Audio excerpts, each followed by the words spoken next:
Charge Section 2(16) of the Companies Act, 2013. Charge Section 2(16).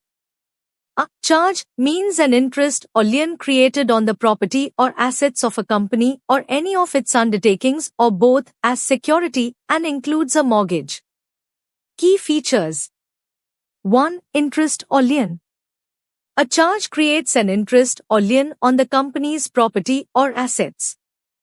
This means that the lender or charge holder has a legal right over the company's property or assets as security for the repayment of a debt or performance of an obligation.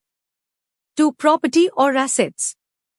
The charge can be created on any type of property or assets, including tangible assets like land, buildings, machinery, or intangible assets like patents and trademarks.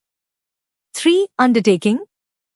The charge can also be on the entire undertaking of the company, which includes all its assets and business operations. 4. Security for debt.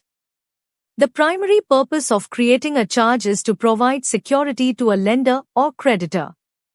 In case the company defaults on its debt or obligation, the charge holder can enforce the charge to recover the debt.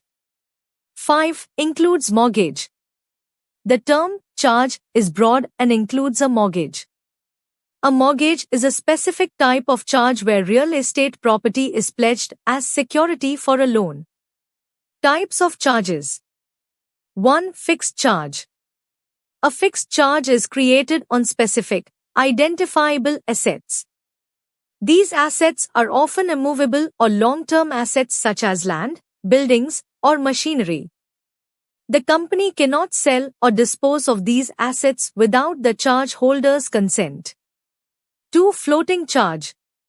A floating charge is created on a class of assets that are constantly changing or circulating, such as stock, inventory, or trade receivables.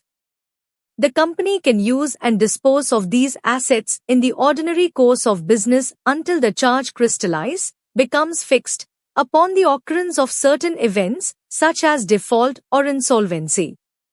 Importance. 1. Securing loans. Creating a charge allows companies to secure loans or credit by pledging their assets. This helps in raising funds for various business activities. 2. Creditor protection.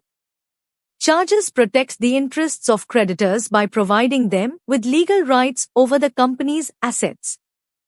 This ensures that creditors have a means to recover their debts if the company defaults. 3. Priority of claims.